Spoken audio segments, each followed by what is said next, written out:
Back. Okay, for Sarah. Oh, They have. Oh, you have them? Okay. Hi, Mark. Hey, Charlie. How are you doing? Wonderful. Good. Absolutely wonderful. Right. I'm good anyway. I'm so happy for you.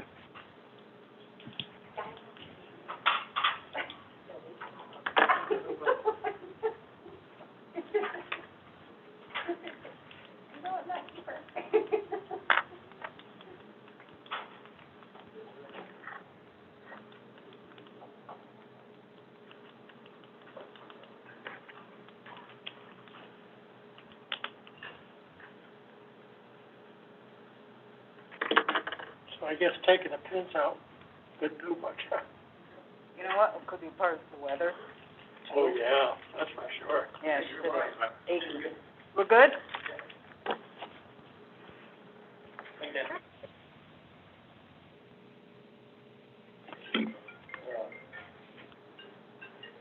Good morning,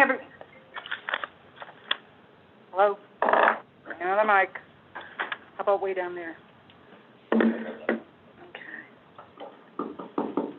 Good morning, everyone. My name is Virginia Harger, Chairperson of the Shelton Planning and Zoning Commission. Today is Wednesday, October 28th, and the special meeting of the Shelton Planning and Zoning Commission is hereby called to order. The meeting is categorized as a special meeting as it is being held at a time other than our regular meeting would have been scheduled. The protocol for this morning's meeting was previously reviewed by Corporation Counsel, who indicated to me that it is compliant with the executive orders issued by the governor and fair for those attending in person or watching from a remote location.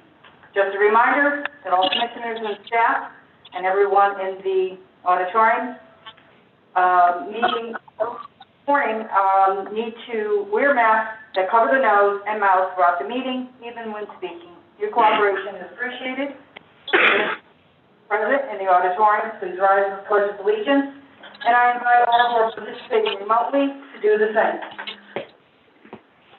I pledge allegiance to the flag of the United States of America and to the republic for which it stands, one nation, under God, indivisible, with liberty and justice for all. Join the meeting. Thank you, everyone, and I will call the roll. Beginning with those, when your name is called, please verbally indicate you're present, and I'll begin with those that are participating remotely.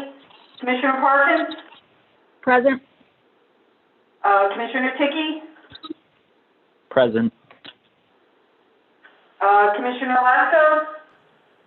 Present. For the record, alternate Commissioner Dussel indicated to me he would not be able to participate in this morning's meeting, as well as Commissioner Radomski. So Commissioner Lasko, you'll be sitting in for Commissioner Radomski. And I'll continue our roll call with those in the auditorium.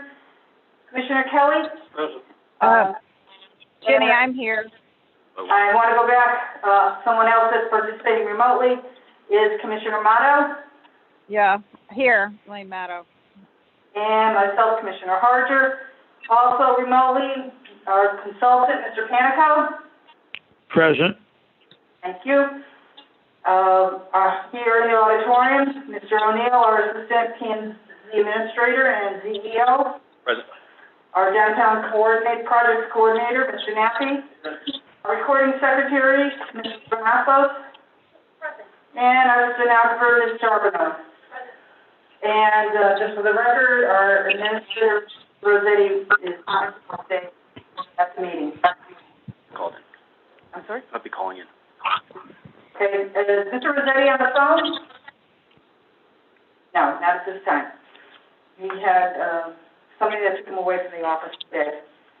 A couple of points before continuing with this morning's agenda.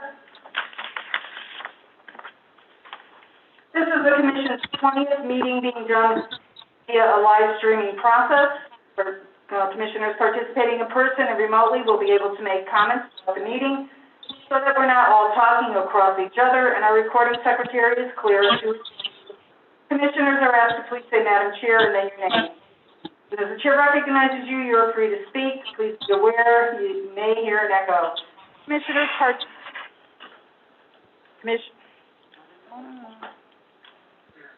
Commissioners participating always are asked to be aware and remember that microphones on computers will pick up ambient sound, which will be heard in the auditorium throughout the PA system, including movement of papers, phones ringing, and conversations.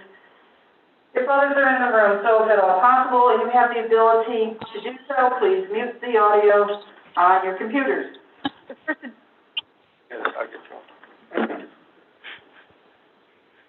The first agenda item is a public hearing. Before we proceed, I'd like to share with those present and those watching from a remote location the protocol that we will be following, which was reviewed by Corporation Counsel, who indicated to me that it is compliant with the executive orders issued by the governor and fair for those attending in person or watching from a remote location. The applicant and/or his representatives will make their presentation. Members of the commission will have the ability to ask questions during and after the applicant's entire presentation. The applicant may answer any questions when posed or at the end of the presentation. After the applicant has completed his presentation and has answered all questions from the commission, any member of the public who is present in the auditorium who wishes to address the commission on the item being discussed will be given the opportunity to do so. A sign-in sheet should be by the podium. It's right there on the table. It's here in the front of the table, so you need to come and sign in. And let me just move that down to our secretary. So if anyone wants to speak from the public at public hearing, please come up to the table and sign in. All comments or questions from the public are to be directed to the chair and the chair only, not the applicant and/or his associates. No dialogue is permitted between the public and the applicant or any of the applicant's associates.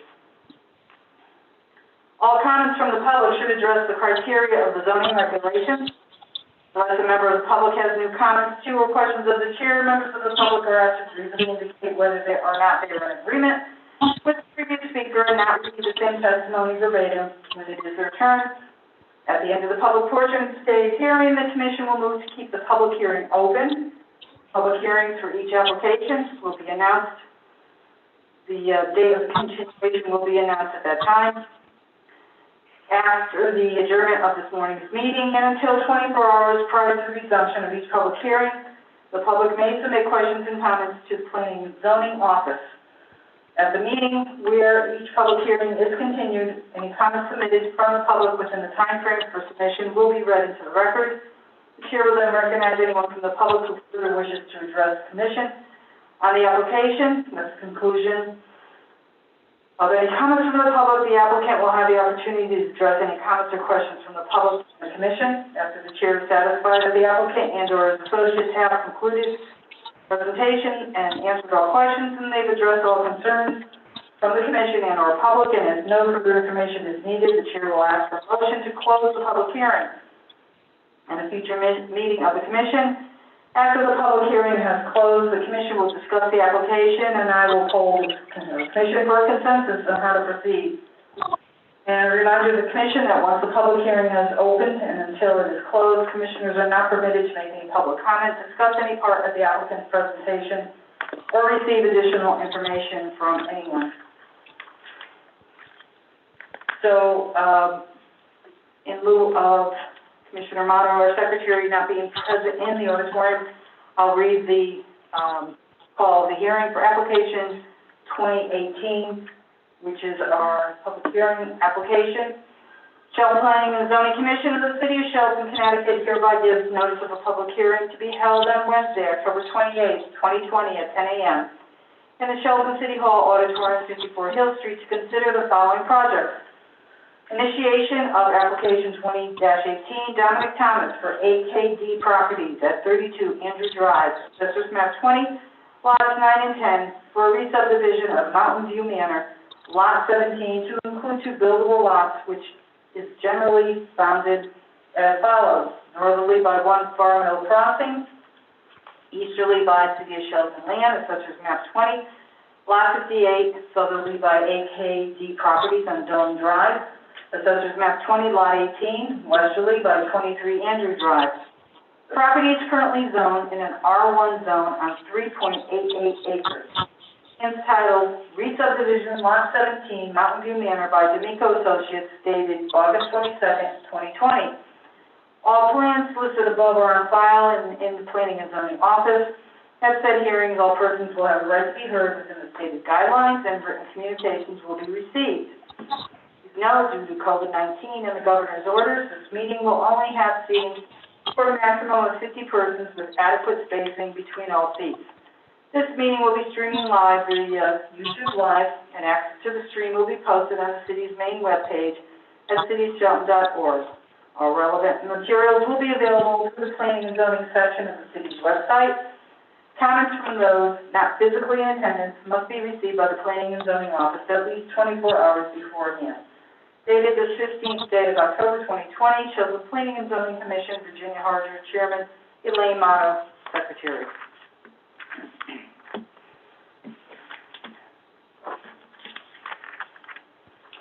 Okay, so this is public hearing.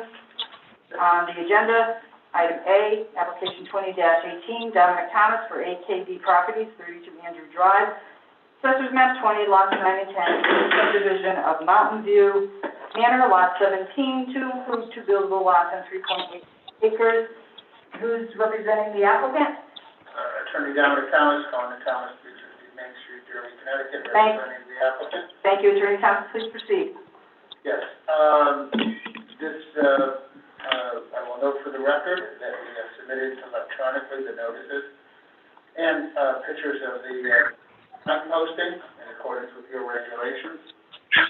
And I delivered the originals to Mr. O'Neill this morning ahead of time. In addition to the application and the plan set, I also filed this application for the record a copy of the recorded variance that was granted and recorded on the plan records for what is 32 Andrew Drive, which is one of these 2 lots. I also passed out the packet that we filed and added to that packet, simply for illustration purposes, a copy of your GIS map, so you can get an idea of what it is.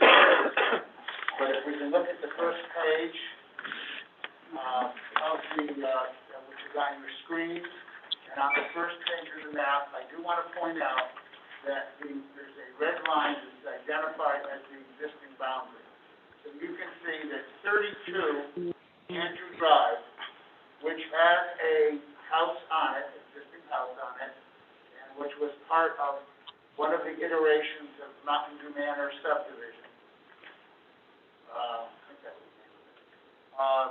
Anyway, that's the existing lot line that exists today. With that lot, again, there was a variance granted for frontage at the end of the cul-de-sac on the right-of-way. That lot is proposed to be reconfigured and be compliant with your zoning regulations. Zoning regulations, and the new lot, which is also part of property of AKD, will be a zoning compliant interior lot. The other red lines that you see on that are related to show you that there is no activity within the wetland, the regulated area, which is the regulated setback from the Farm Mill River at 100 feet, and your 50-foot setback, well, not setback, upland review area from the wetland. So those are what those identify. Now, a portion of the adjacent property, the adjacent lot, both of these, both the large piece here and this piece are owned by AKD, but they are separate parcels. The adjacent lot goes out to here. This re-subdivision is going to create a new boundary in here, and this portion here, which is identified, I believe, at about 23,000 square feet, is going to become part of this property. This property goes and has frontage on Dome Drive. So we are not landlocking any parcel or anything like that. We are just taking other property of AKD, since they own all this property. It owns all this property. And creating the two lots, both of which are completely zoning compliant. There was some discussion as to whether or not we needed to even go with the property and has frontage on Stone Drive. So you're not landlocked to any parcel or anything like that. Excuse me, is somebody, That's Tony. okay, hold on a minute, let Attorney Thomas, and then I'll recognize it. Mr. Canico? Was that you? Okay, go ahead, Attorney Thomas. Okay, I was just pointing out that the other property, AKD, has frontage on just Stone Drive. It's not related to this application, but I was just pointing that out.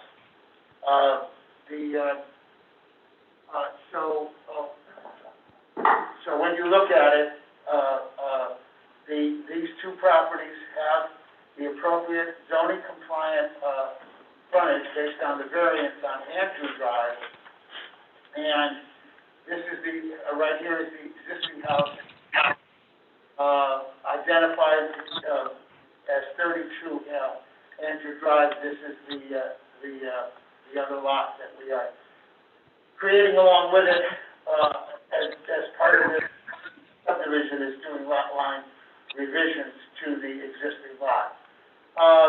The engineer, Fred D'Amico, is present to respond to any questions or to explain to you, once we get to the second page, which obviously is the page with all the photography on it. The third page is this is a page that I added, and I think you could probably see it better close up. This is, Okay, Attorney Thomas, just hold up a minute.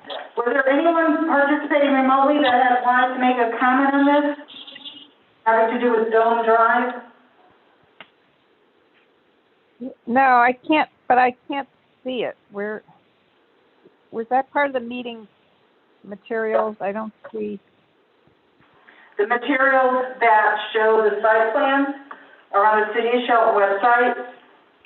You need to go to the. I'm on there now. Yeah, Okay. I'm trying to find it. On the But planning and zoning page, halfway down, it says something to the effect of city meeting materials. yeah, no, I know how to get there. It's just Well, it's just yeah. an item that's recorded. What item are you referring to? the notice of variance. Okay. Are you referring to the variance? Let me get in there again. Wait a minute.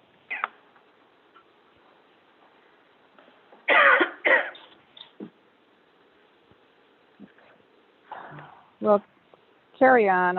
I'll just keep looking here. Okay, Attorney Thomas, you were referring to the, GIS map?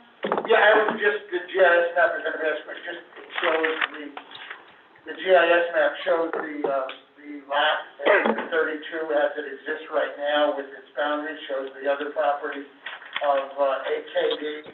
And the GIS map it's out sufficiently so you can see actually, this, subdivision, Okay, I got it.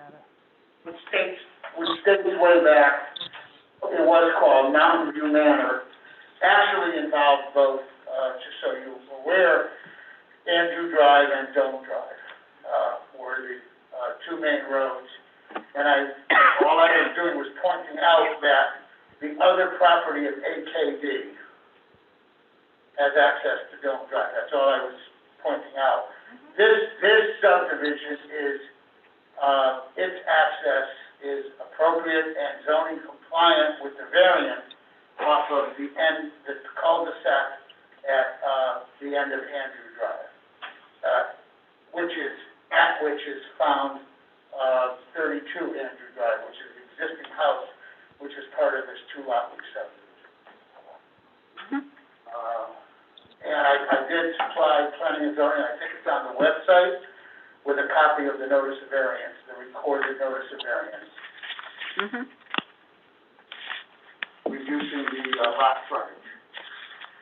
So, at that point, if you wish, I can have Fred D'Amico come up and review the plan, the boundaries, and the topography. Thank you, that would be good.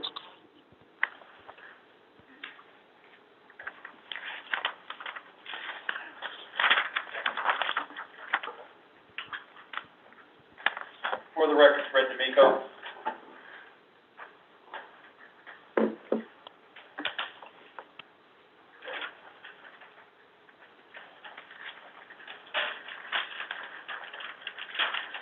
Mr. D'Amico, do you want to state your company name and your address, please, for the record? Okay, office is D'Amico Associates, and address is 9 Park Road in Oxford. Basically, as Attorney Thomas said, the second page shows the activity, proposed activity. On parcel A, there's an existing dwelling, and on parcel B, there's a proposed dwelling. So basically, it's a two-lot re-subdivision, but it's only one proposed new dwelling. The septic tests were done, and I believe we have health department approval. And I don't know if it's already been submitted to wetlands.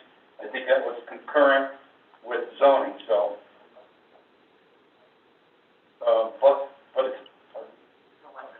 Okay, there's no wetlands application required because there is no activity in the regulated area. And that's what, again, as explained by Mr. Thomas, there's one red line that's 50-foot wetland setback, then there's another red line that's the 100-foot setback from the Farm Mill River, and then I left there's another red line that showed the existing lot line that's going to be abandoned. So it might be a little confusing because there's 3 different red lines that are shown on the plan. Both those lines are shown on the first page and the second page.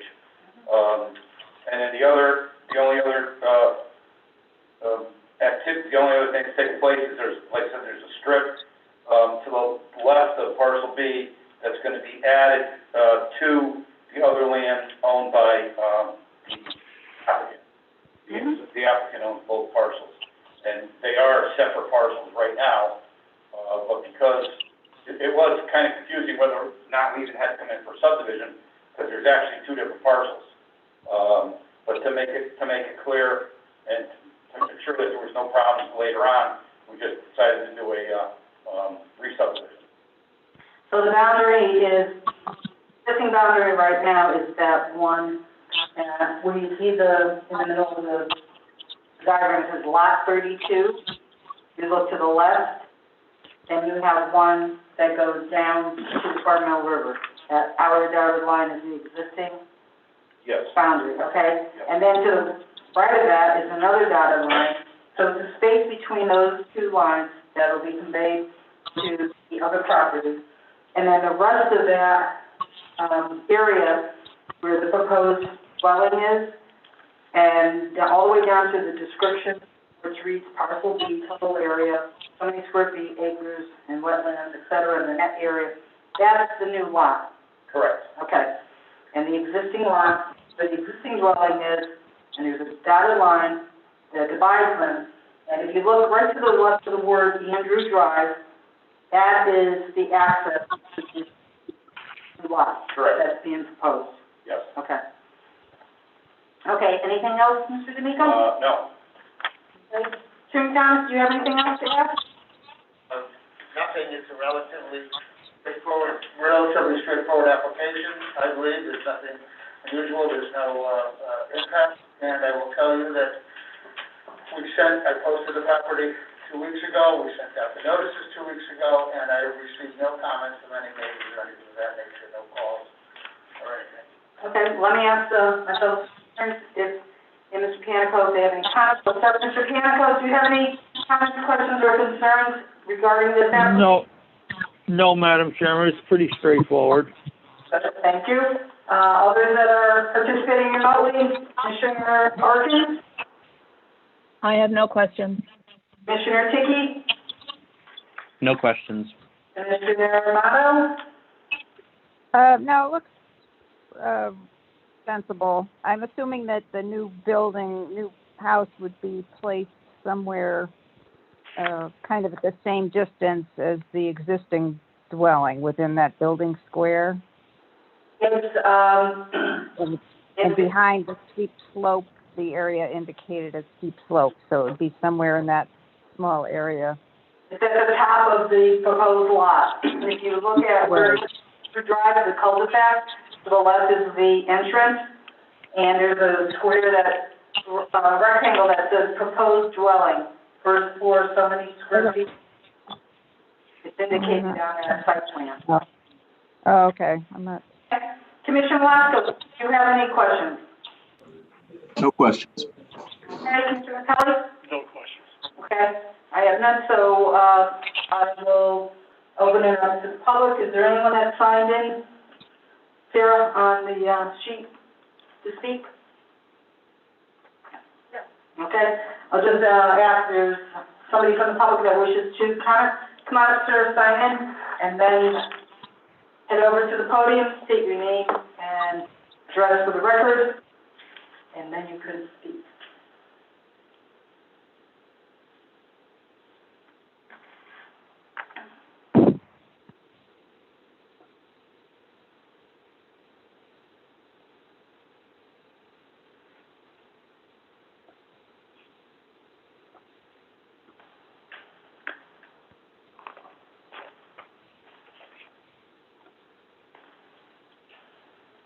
Make sure that your mic is close to you, okay? My name is Brian Krasniak. I'm at 17 Dome Drive, Shelton. Okay, Brian, would you mind spelling your name, last name for the stenographer? Yes. K-U-S-N-I-E-R-C-Z-A-K.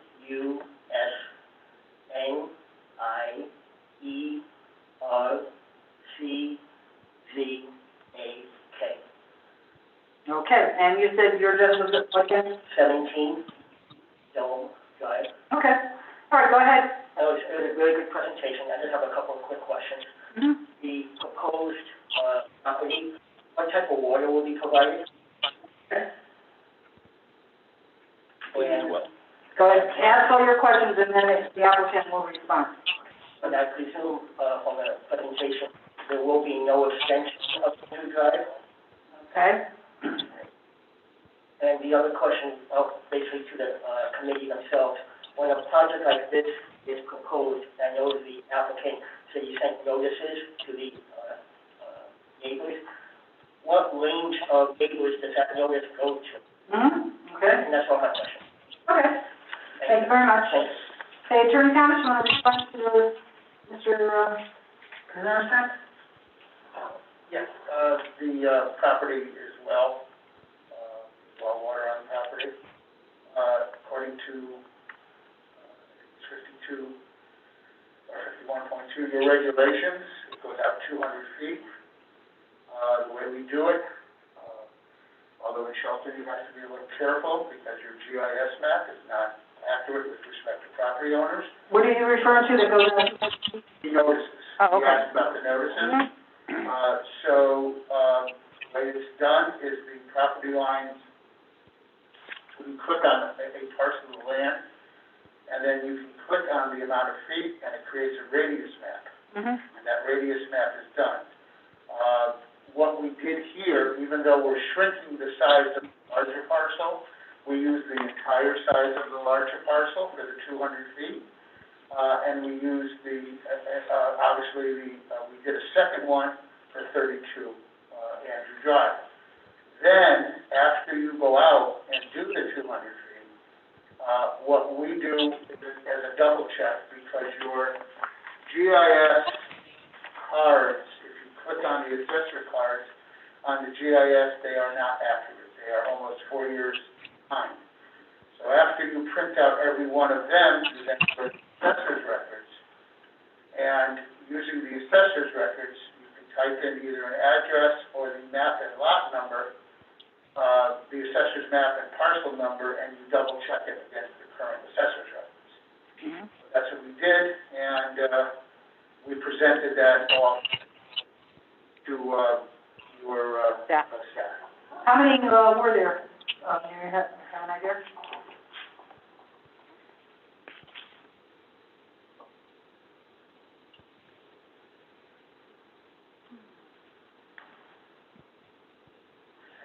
Copies there. We do the certificate of mailing, and Our office also sends out, we send out a, 8.5 by 11 of page one. So Mhm. that people see it. I sent out 1, 2, 3, 4, 5, 6, 7 notices, which included, the city of Shelton, because it borders on open space, Mhm. with the, notice letter, with your COVID, requirement that you have. In addition to that, I have, and I can submit to you if you wish, I have printouts, or a printout of both, GIS. I'm not sure if I submitted it, but I have a printout. This is what you get on the GIS, a little red dotted line Mhm. that shows you that it's, and because we have two separate parcels, we did them both. If there's any concern, I can also show it to the member of the public so he can see how that operates. Would you just mind reading off the street address of the notices? Yep.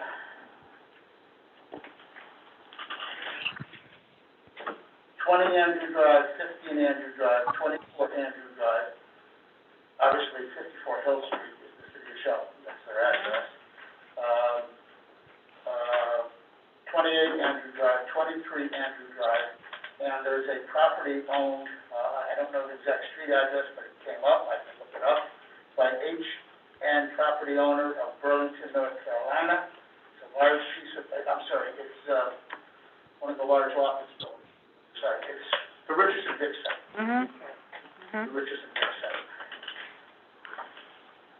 So it sounds like there was no one on Dome Drive that was noticed, and that's just because No, it fell. that's well beyond the 200. Okay. Actually, between this property and Dome Drive is a large piece of land owned by, AKV Properties. Mm-hmm. Okay. Okay, All right? thank you so much. Thanks. All right, so, any commissioners remotely or, in the auditorium have any other further comments, questions, or concerns? Okay, hearing none, is there a motion to continue the public hearing for application 2018? Attorney Thomas, you got a question? I know, it's just, is there any reason, it's relatively simple, I don't know why this is. Yes, I understand. It's been our protocol since remotely that we leave the public hearing open to make sure that any member of the public who is not physically here today would have the opportunity to submit any comments, questions, or concerns to the staff at City Hall. That could be acknowledged at the next, the continuation. Okay, well, I'm here for the client, the only thing I would ask is if you do continue it, I would hope that you would also put it on the agenda to hopefully act on it at the next meeting also. Thank you. Yeah, I think that's definitely a possibility. We just have to, at this time, we can't specifically state a date when it would be held in November because we have to make sure that we adhere to the FOI notice requirements. Right. Okay? And I understand your meeting in November also on the 11th, you're gonna have to adjust because that's. Yes, Veterans Day is city holiday. City Hall will be open, and we're working with the staff to survey the commissioners as to when we can meet in November. So is there a motion to continue the public hearing for application 2018? Okay, there's a motion from Commissioner Kelly. Is there a second?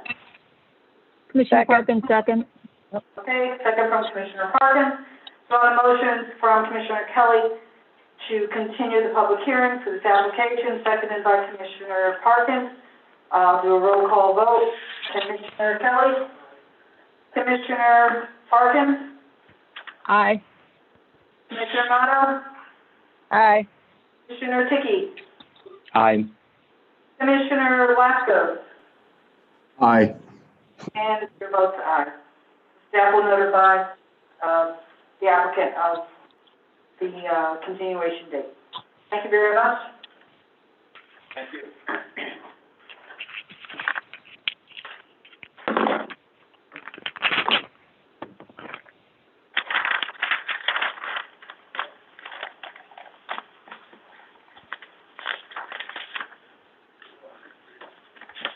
Do you want Tony to talk about the road? Or you want? Huh? Do you want Tony to next one, how do you? Yeah, let me just introduce him, and then I'll call him. How's that sound? First things first. Okay. Thank you, Stephanie. Thank you. All right, the next agenda item is old business, application 20-12. Good Guys Development LLC at Petromont Lane, Assessor's Map 66, Lot 24, Floor Plan Development District in an R3 zone on 2.1 acres for a 56-unit apartment building with a 10% affordable housing unit component and on-site parking. Initial development plans by Rose Tizo and Company, architects and engineers, dated May 1, 2020. And, we have, just a note for the record, a little bit of a history of this. This application was accepted for review on June 10th, 2020, and the public hearing opened July 29th, 2020. At that public hearing, the applicant and experts presented their proposal, 3 members of the public spoke, and the commission voted to continue the public hearing. As a continuation of the public hearing on August 26th, the applicant stated that due to the awkward intersection of Petromont Lane with Corm Avenue and Constitution Boulevard, it was proposing a change in the traffic direction on Petromont Lane from 2-way to 1-way from Corm Road. Attorney Thomas, representing Santos Plaza, stated his client would like Petromont Lane remain a 2-way street. Mr. Canico asked for more information, including a detailed design layout for the intersection from the applicant's traffic engineer.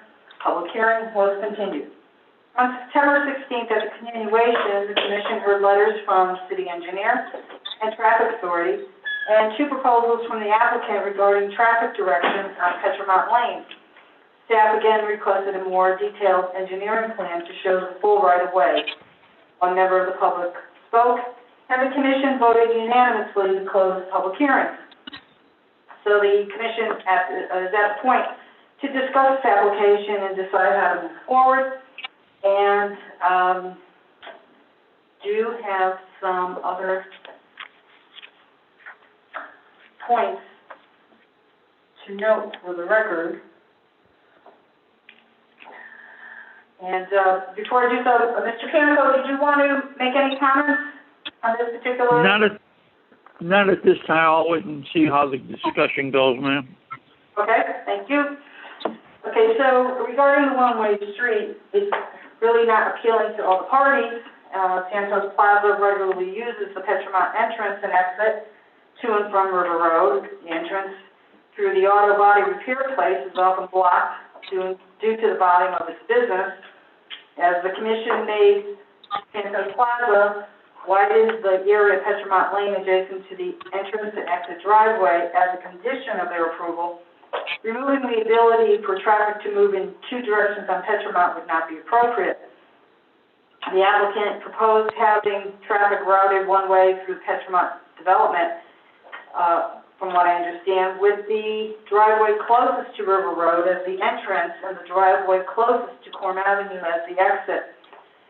Due to the high likelihood that tenants may use the wrong driveway to exit, driving the wrong way down Petromont, that proposal does not seem suitable. In addition, there is a road bump in the middle of Petromont, and that poses vertical sightline questions and concerns. A road that has a partial one-way and a partial 2-way span is creating a dangerous condition. Fire marshal needs to confirm that a one-way road would not impede emergency equipment having suitable access to the property, and with the likelihood the area surrounding this parcel is a likely target for future development, I would feel that Petromont Lane should remain as a 2-way road. And also, if a 2-way road needs to adhere to city standards and specifications of at least 6 feet wide, we also would like to see that the applicant submit plans to redesign the intersection at Corm and Petromont to include some type of island to prevent drivers on Constitution from cutting straight through onto Petromont and vice versa. And even conduct perhaps should be contacted for his opinion on whether or not the proposed amount of units in close proximity to Route 110 River Road would have any impact on road safety at the Petromont Route 110 River Road intersection. Going into density, it is very high compared to the, for instance, Brookview Apartments, 28 units on 3 acres on Old Bridgeport Avenue, and there was Vista Apartments on the other end of the scale were proposed for 14 units in October 2012, approved at the end of that time frame, and that was only 0.93 acres. And a denial was given to a proposal to build at least 33 apartments on a little over, around 3 acres on Old Bridgeport Avenue, just last year. So that is a concern that I would have, is just the density. So, I would go ahead and open up this for other commissioners to weigh in. Is there anyone that's participating remotely that would like to make any comments on this particular application?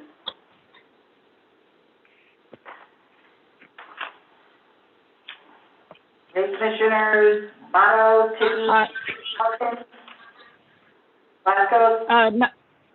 Madam Chair, Commissioner Parkins. With some of the issues that you just cited, I would be a little concerned going forward with approving this at this time without knowing what corrections can be made to make it safe in terms of traffic flow. A little concerned about the density, but I'm more concerned about the traffic flow. So those are my thoughts. Okay. Thank you very much. Anybody else? Commissioners Ticky, Lazos, or Mato? Sure, Chairman, this is Commissioner Ticky. Go ahead, Commissioner Ticky. I do agree, as we've outlined, with the traffic flow, and perhaps a two-way is better, but overall, I don't see the value in a zone change to a PDD as it's currently zoned in R3. I think it's too dense and not a suitable fit for that particular area, with River Road and being in an R3 area with nearby businesses. So I don't think that I am in support of this moving forward based on that what we've talked about with the traffic, but also for me, the purpose of the development and the zone change, I don't think is suitable for this area. Okay, thank you, Commissioner Ticky. Was there someone else remotely? Commissioner Mato or Commissioner Velasquez? Commissioner Laskos. Oh, go ahead.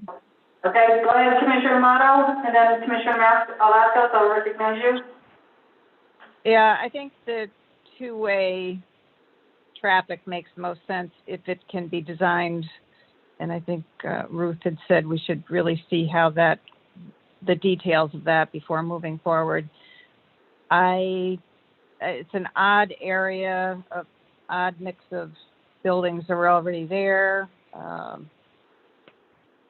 don't really see a problem with apartments there, frankly. So I'm kind of neutral on that part of the proposal. Okay, thank you. And Commissioner Velasquez? Yeah, just on the basis that it is a transition portion of residential and commercial, I am fine with that. Just reading through all the submittals online, it's still undecided, not clear on the one-way versus two-way, and like to hear more opinions on that. Maybe Consultant Panico could comment on that. Okay. Commissioner Kelly? Yes, I don't see a problem with the density or the apartments. I do see a problem with the lane.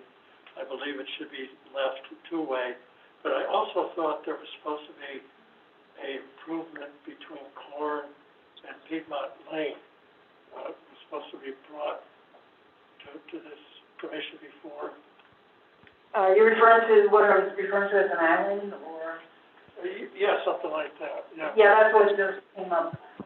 Okay, also, I don't know if it means anything, but it's on our agenda, but electronically, it's not on the city of Shelton. I don't have it. The agenda item is here in the printed agenda, but you don't see it. It's not on the city of Shelton. The materials for that were posted for a previous meeting, so we left it up. It's under a previous meeting's Yeah, but it doesn't web say materials that. page. But it doesn't say that, does it? No, it doesn't say it on today's meeting page. Okay, all right. Just Yeah, it's there, wanted but, to bring it up just in case. No, that's a good point. It is on the website, it just, wasn't, in previous, meeting applications, things were copied and reposted, but it is there, but not I know, as. just, for the point of anyone else looking at it, maybe it should have said, look to previous Yes. meeting section. exactly. Okay, Good point of order. thank you. Okay, so, Mr. Bianco? Yes. Want to weigh in now? Well, just to add a little bit to the discussion that's occurred so far, relative to the traffic flow, it appears that there's a predominant preference for two-way traffic flow, which is fine with me. I think it's an important connecting street. However, we do have to not forget that we have that not very good condition right now at the intersection of Coram and Constitution Boulevard, where traffic coming down the hill on Constitution that wants to turn onto Coram has a tendency to want to cut that corner. That is not a good condition, and if we maintain two-way traffic on Petromont, the additional traffic activity performing that maneuver is only going to exacerbate the problem. So when we look at solutions to the traffic flow, if it's to be a two-way, in my estimation, we should address that problem. My staff has asked the engineer to look into that intersection to see what might be done to alleviate that condition. We've had some preliminary discussions about the formalizing the intersection a little bit better and introducing an island that would tend to compel that traffic to stay in line until it gets to the turn before attempting to make that turn. The discussion is very preliminary to date. So I think we cannot lose track of that. And the other thing that bothers me a little bit is whether or not there's sufficient right-of-way and whether or not the applicant is in a position to acquire whatever additional right-of-way is necessary. And the final point that was brought up in the discussions, a concern about the geometry of the intersection of Petromont and Coram. It needs to be as close to a 90-degree intersection as is possible. The further that we can get the Petromont intersection from Constitution Boulevard, the better off we all are in terms of making the turn and being able to then make the next turn onto Petromont. At this time, that's really all I can report on. It's an ongoing investigation, and I think now with the strength of the support by the commission and the preference for a two-way traffic flow pattern, that's the direction in which staff will proceed. Okay, thank you very much. So we've all stated your concerns, and I'd just like to ask the commission are the commissioners comfortable with directing staff to continue working with the applicant to address all of these concerns and no action being taken further today on this application? Commissioner Kelly? Yes. Okay, you're in favor of having staff working with the applicant to address all these concerns? Absolutely. Okay. Commissioner Lascos? Aye. Okay. This isn't a vote, I'm just a yes or no kind of thing as to are you comfortable with directing staff to continue working with the applicant? Commissioner Yes, I Parkins? agree with directing staff to continue on. Well, good, thank you. Commissioner Parkins? Are you in favor of? I'm a little confused about this. How long so the public hearing's been closed. How long can we have staff, deal with the applicant? And if any new information is proposed, how does that become part of the record? So, you know, if they're going to propose something, it really should be part of the record, correct? Oh, absolutely. Yep. So how can it become part of the record when the public hearing's been closed? This isn't just a matter of putting up a stop sign. This is a redesign of an intersection. Yeah, this is. So I would not be comfortable voting to make this zone change until Yeah, we're not voting on a zone change right now. We're just surveying Right. if they are comfortable in directing staff to continue working with the applicant. They would report back on this particular application. We do have more time to act on this. How much longer do we have? Let's just make sure we're mindful of that time frame. Yes, absolutely. Okay, Commissioner, Madam Chairman, go ahead, Mr. Panico. to address the timing concerns, excuse me, normally you have a 65-day period between the close of the public hearing and when you should make a decision. However, if you do have ongoing discussion items, the applicant can easily grant the commission additional time. If it turns out to be a major modification in order to accommodate the concerns, then I think the commission can consider reopening or in some way or other getting the public back involved again. If the modifications are relatively minor, then the commission can simply state those, mandate those changes be made as part of their decision. So we really kind of need to see what the final resolution looks like it should be. And then the commission can make a determination as to whether there's been enough public knowledge available regarding the resolution. Mm-hmm. Okay, so Mr. Panico, as far as you're concerned, we're well within that 65-day timeframe? I believe the public hearing was closed on Yes, the public hearing was closed on September 16th, so 30 days from that will be October 16th, and today is the 28th, so. And one final point, in terms of the timing, this is a zone change. It's not an administrative action. There's no danger of anything being automatically approved as a result of the failure to timely act. So. Okay, so it would be appropriate for staff to work with the applicant? That would be fine. Okay. All right, Commissioner Martin? That helps? Yes, thank you. Thank you for that clarification, because, you know, one of the concerns is if it needs additional right-of-way, you know, we need some assurance that is available. Absolutely. Correct. Okay, thank you. Okay, so Commissioner Parkins, are you good with stating that you're comfortable with Yes. directing staff? Okay. Commissioner Amato, what about you? Yeah, sounds appropriate. Okay. Commissioner Dickey? Yes. Okay, and the chair is in agreement as well. So staff will be in touch with the applicant to further conversations about this expressed in the last 15, 20 minutes. Okay, the next agenda item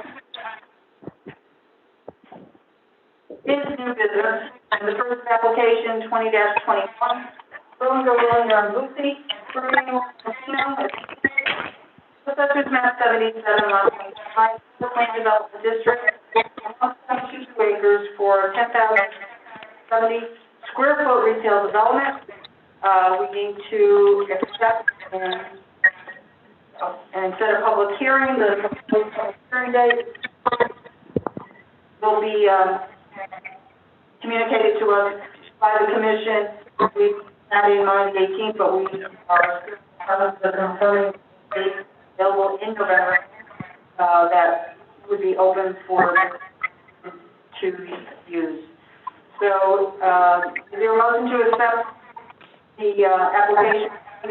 I'll make a motion. There's a motion from Commissioner Kelly to accept. Is there a second? Commissioner Parkins? Commissioner Parkins seconded it, and, Yes. to accept application 20, do a roll call. Kelly? Aye. Commissioner Parkins? Aye. Commissioner Lasko? Aye. Commissioner Motto? Commissioner Motto, could you repeat that? Aye. Okay, got it. Commissioner Ticky? Chairwoman, the phone is cutting out. I did not hear what the motion is. Can you clarify what we are voting on? Sure, the motion is just to accept application -20-21 of Manuel Motino, 6 Todd Road, for PDD on 1.22 acres, for 10,170 square foot retail development. Just to accept the application, it's not being set at this time. Okay, I heard most of that. Aye. Okay, I'm sorry, we can hear through the speaker, a lot of background noise or something. Okay, and the chair votes aye, so staff will be in touch as to the date that this particular item is on an agenda for a... Okay, next item on the agenda is application 20-22 of Royal Primrose Properties at 113-123 Canal Street, lot 3-6, for a special exception on 1.63 acres and the apartments and a 7,000 square feet, total 181 parking spaces. Staff has informed the chair that no action is taken on this application at this time. So we will move on to our last meeting.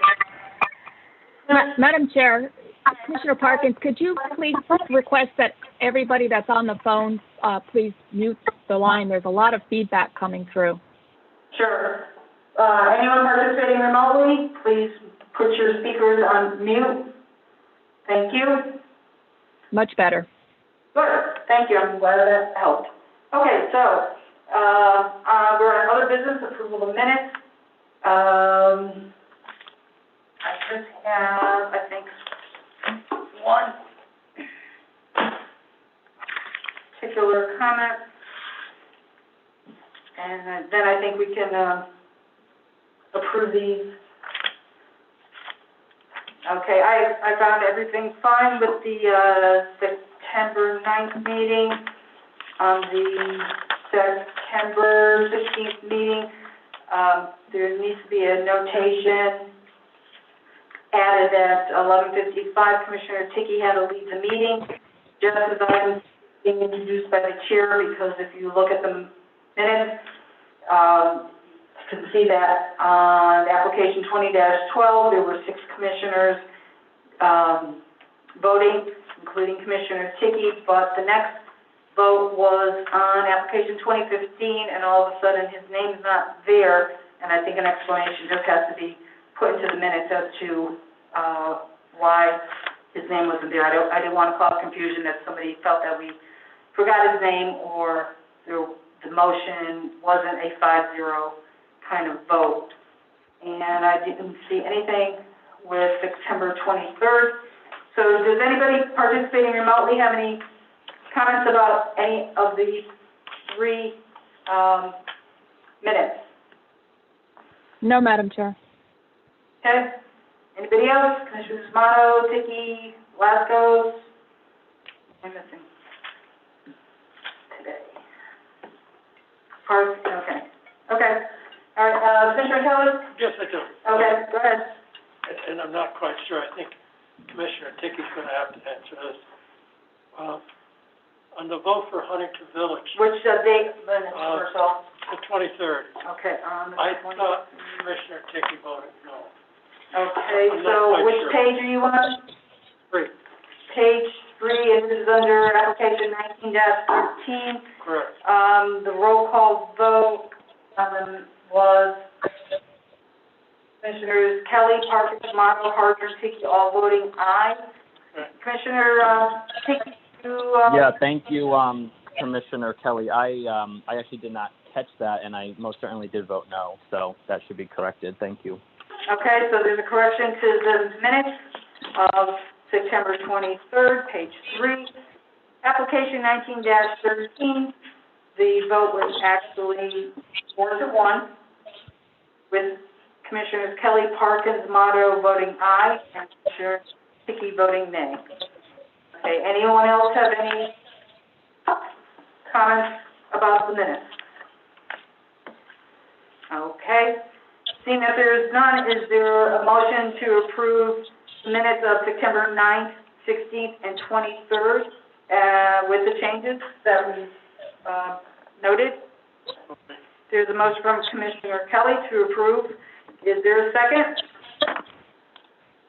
I'll second, Commissioner Parkins. Okay, Commissioner Parkins is seconding. And on a roll call, Commissioner Kelly? Aye. Commissioner Laskos? Aye. Commissioner Parkins? Aye. Commissioner Tiki? Aye. Otto? Aye. And the chair votes aye. Okay, seeing that there is no other items on the agenda, is there a motion to adjourn? Make a motion. Motion to adjourn from Commissioner Kelly. Is there a second? Second. Second from Commissioner Parkins, was it? Yes. Okay, and then on the motion to adjourn, Commissioner Kelly? Aye. Commissioner Laskos? Aye. Commissioner Motto? Aye. Commissioner Parkins? Aye. Commissioner Tiki? Aye. And the chair votes aye. Motion to adjourn is passed 6-0, and the meeting is adjourned as of 11:05. Thank you, everyone. Thank you.